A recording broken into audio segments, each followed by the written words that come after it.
Hello friends, how are you? I hope you all are fine. And all of you, welcome to my channel Code with Srishant.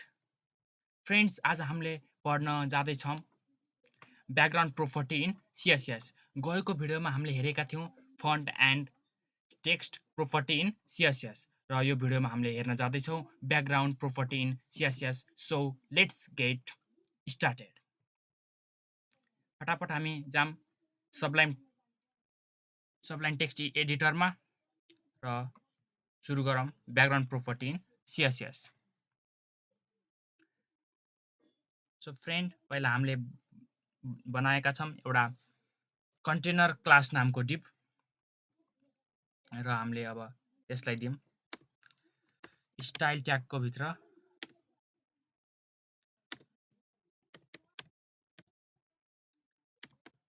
कन्टेनरलाई height दियौँ। Height हामीले दिन्छौँ 100 VH, width 100 VW। अब हामीले पहिला कुरा गर्छौँ background कलरको। जस्तै हामीले यसलाई सुरुमा हामीले बोर्डर दियौँ।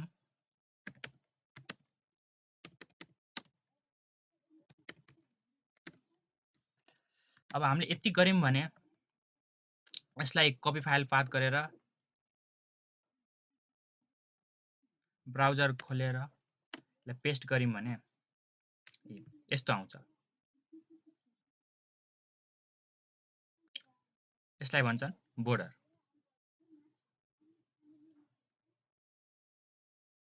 अब हामीले कुरा गर्छौँ ब्याकग्राउन्ड कलरको। जस्तै हामीले यसलाई ब्याकग्राउन्ड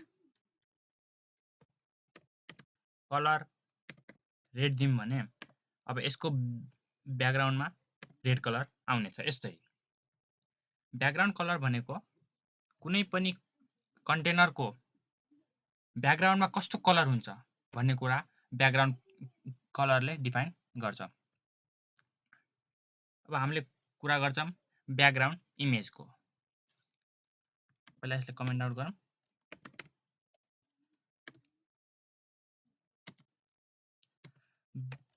ब्याकग्राउन्ड इमेज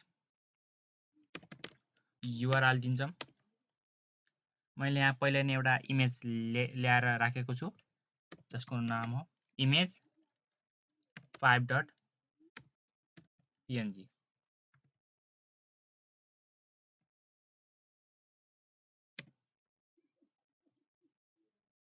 कति गडबड भएछ, पिएनजी होइन जेपिजी रहेछ है, जेपिजी इमेज आइसकेको छ। यसलाई भन्छन् ब्याकग्राउन्ड इमेज। ब्याकग्राउन्डमा इमेजलाई सेट गर्ने। जस्तै पहिला मैले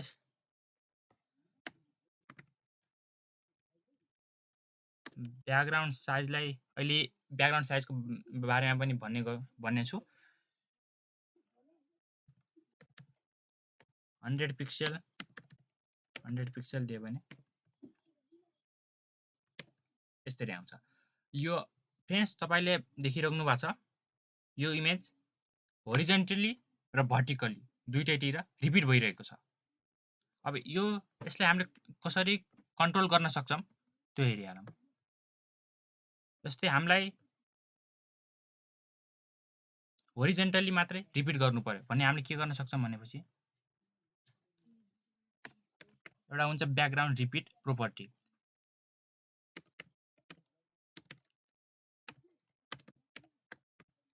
ब्याकग्राउन्ड रिपिट हामीले होरिजन्टली मात्र रिपिट गर्न चाहियो भने रिपिट एक्स लेख्छौँ, गएर रन गरिदिन्छौँ।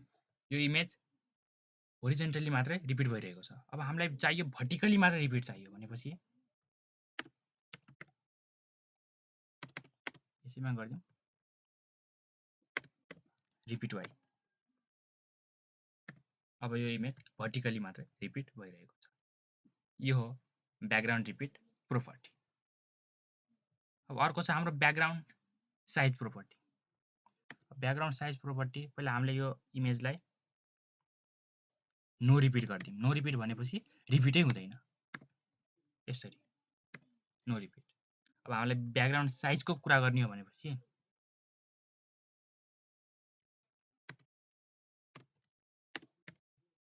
Background size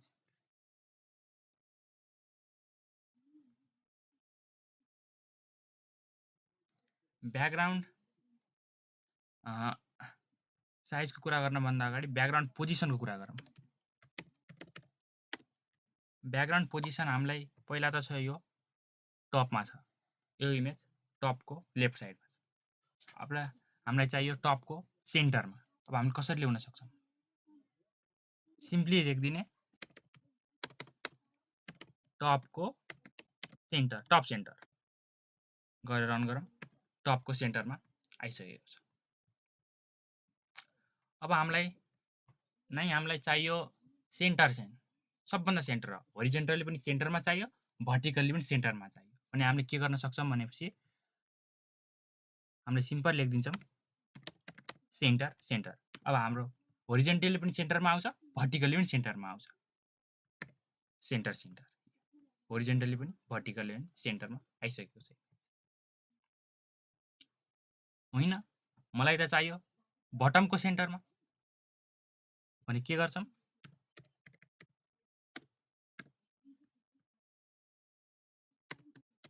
bottom centre, simply यति लेखिदिने, केही गाह्रो छैन। कि बटमको सेन्टरमा आइसकेको छ।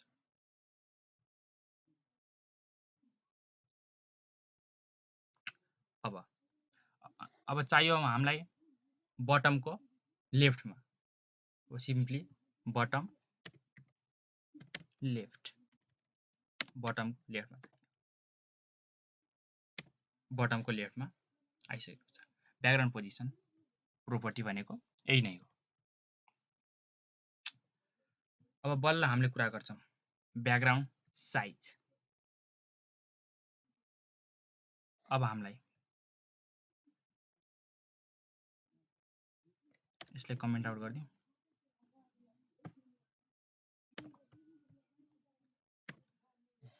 यस्तो आइरहेछ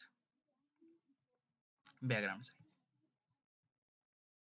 ब्याकग्राउन्ड रिपिट ठिक छ, रन गरौँ। अहिले इमेज यस्तो आइरहेको छ। अब ब्याकग्राउन्ड साइज प्रोपर्टी भनेपछि हामीले ब्याकग्राउन्डको साइजलाई दिन्छौँ कभर। भनेपछि के हुन्छ?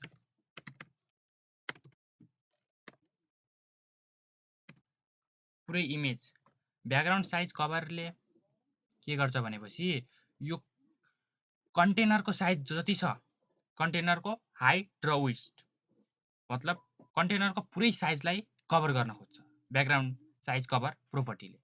अर्को हाम्रो छ ब्याकग्राउन्ड साइज कन्टेन्ट। अब यस्तो ब्याकग्राउन्ड साइज कन्टेन्टले के गर्छ भनेपछि इमेजको हाइट र विड्थ जति छ, इमेजको हाइट र विड्थ अनुसार कन्टेनरको हाइट र विड्थमा आफूलाई सेट गर्ने कोसिस गर्छ। यसले सेट आफूलाई गरिसकेको छ।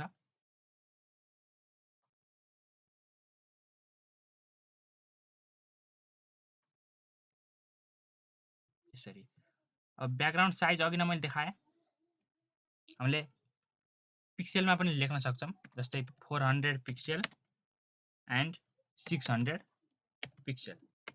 यसरी हामीले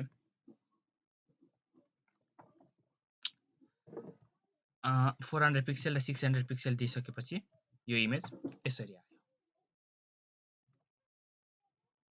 हाइट 400 पिक्सेल, विड्थ 600 पिक्सेल।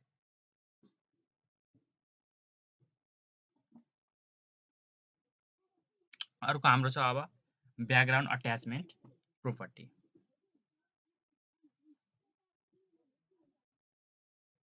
यसलाई अलि इमेजलाई हामीले सानो गरिदिउँ। 100 पिक्सेल एन्ड 100 पिक्सेल। ब्याकग्राउन्ड पोजिसनलाई हामीले गरिदिउँ सेन्टर।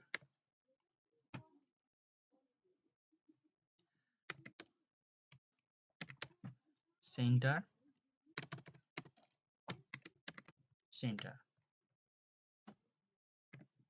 यसरी आयो। अब हामीले कुरा गर्छौँ background attachment property. Background attachment property के हो भनेपछि जस्तै हामीले लेख्यौँ ब्याकग्राउन्ड अट्याचमेन्ट प्रोपर्टी हेर्नभन्दा अगाडि हामीले एउटा यो कन्टेनरको भित्र हामीले एउटा टेक्स्ट एड गर्छौँ। प्याराग्राफमा नोटप्याडबाट मैले यो टेक्स्ट उठाएँ, कपी गरेँ, यहाँ गएर पेस्ट गरिदिएँ।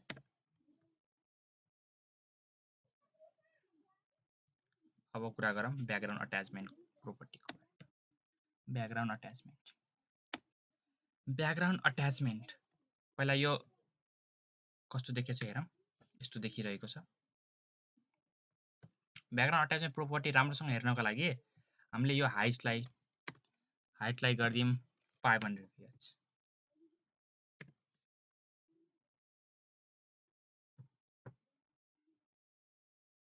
इमेज लास्टै तल आइसकेको छ।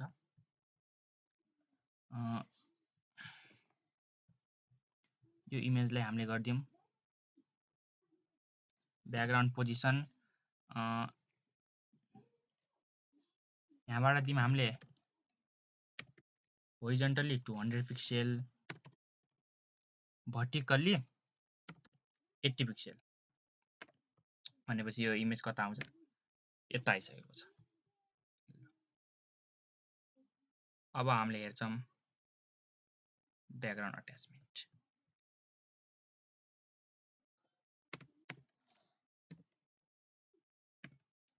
ओके, अब जस्तै हामीले ब्याकग्राउन्ड अट्याचमेन्ट फिक्स्ड गरिदिउँ भने के हुन्छ भने ब्याकग्राउन्डको इमेज त त्यहीँको त्यही रहन्छ, तर कन्टेन्ट चाहिँ तलमाथि मुभ गर्छ। कस्तो भन्नुहुन्छ भने अब हेर्नुलाई ध्यान दिएर हेर्नुला। कन्टेन्ट तलमाथि मुभ गरिरहेको छ, तर इमेज चाहिँ जहाँ थियो त्यही छ। ब्याकग्राउन्ड अट्याचमेन्ट फिक्स्ड प्रोपर्टी भनेको यही हो। ब्याकग्राउन्ड अट्याचमेन्ट फिक्स्ड प्रोपर्टीमा कन्टेन्ट तलमाथि मुभ गर्छ, तर इमेज चाहिँ त्यहीको त्यही रहन्छ। अब अर्को प्रोपर्टी छ स्क्रोल। ब्याकग्राउन्ड अट्याचमेन्ट स्क्रोलमा फेरि इमेज पनि मुभ गर्छ, कन्टेन्ट पनि मुभ गर्छ। हेरिहाल्नुहोस्, इमेज पनि तलमाथि मुभ गरिरहेछ, कन्टेन्ट पनि तलमाथि मुभ गरिरहेछ। यही नै हो background attachment scroll property.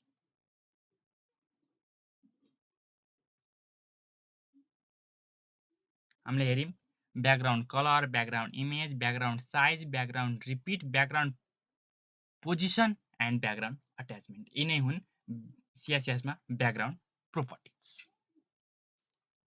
Friends, तपाईले अझै मेरो च्यानलमा गएर मेरो प्लेलिस्ट चेक गर्नु भएको छैन भने च्यानलमा जानु होला। CSS फुल ट्युटोरियलको प्लेलिस्टमा क्लिक गर्नु होला। अहिलेसम्म मैले learn CSS and its types र CSS फन्ट्स एन्ड प्रोपर्टीको भिडियो हालिसकेको छु। यहाँ गएर चेक गर्नु होला। यदि तपाईलाई जाभास्क्रिप्ट सिक्न मन छ भने जाभास्क्रिप्टको पनि मैले ट्युटोरियल हालेको छु, अझै पनि हाल्ने नै छु। त्यही भएर मेरो च्यानलमा गएर भिजिट गर्नु होला। सो फ्रेन्ड्स, यस भिडियोमा यति नै। अर्को भिडियोमा CSS को नयाँ ट्युटोरियल लिएर म आउने नै छु। तबसम्मको लागि thanks for watching. Bye by.